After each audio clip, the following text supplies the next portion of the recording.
You're sitting at the table with God and everybody else who is around him, who loves him. But the way the Revelation depicts that at first is a little bit morbid. This is the way we could describe it. There are two feasts and two destinations for everyone. We talk about this all the time. There is no middle ground with God. God is completely black and white when it comes to this. Something is either good or evil. You are either for him or against him. There is no neutral ground. Everyone makes a decision. And two feasts. And this is the way we could describe it based on what Revelation has just said, based on what John is seeing. So again, John has been given this vision. He has poked his head into heaven. God is transferring some information, and John is trying so hard to write down what he sees. And in this particular instance, we're hoping this is not literal. It's probably symbolic. It's probably metaphorical.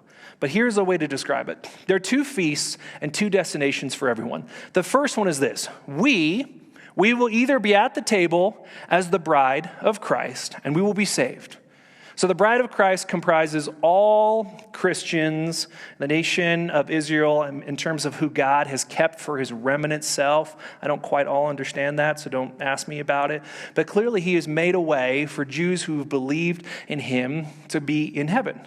And then after Christ has come the first time, then the gospel was taken and people were now given the gospel and a chance to respond. All of those people who have done that are considered the bride of Christ. Christians are considered the bride of Christ. And the feast often is a part of a wedding. You see two people get married, and then later on, we all sit down for dinner and we have a feast to celebrate what goes on. So this is kind of the language here, is that Jesus is the bridegroom, the bride of Christ is all of us, and we either get to be invited to the table to sit down because we are saved, or the second option, or we will be on the table as the main course.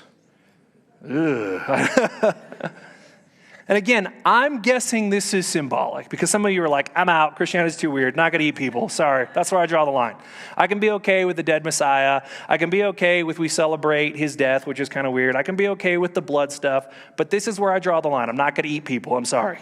This is what I think it's mostly symbolic. I think he's not literally saying that we're going to eat. But I think the writer of Revelation, as God is showcasing them, and as he says, there's going to be life and happiness with God, or there's going to be suffering and death without him. You have to choose. Those are the two. And this is how Revelation describes it. This is how God wanted us to see the disparity between those two. And the reason this is so important is because you don't want to go, okay, life with God is like a 5-star hotel. Everything is great, everything is perfect, but life without God is like a 2-star hotel. It's not. It's not really good and just okay. It's really good and all kinds of terribleness. It's, I am so glad I made this decision because I want to be with God forever and his people, and he saved me and I'm so grateful. Or the other option is, I will be eternally damned and I regret. And maybe they don't, because some people don't. But I will be apart from God in the feast. I told you it'd be gross. I did warn you in advance.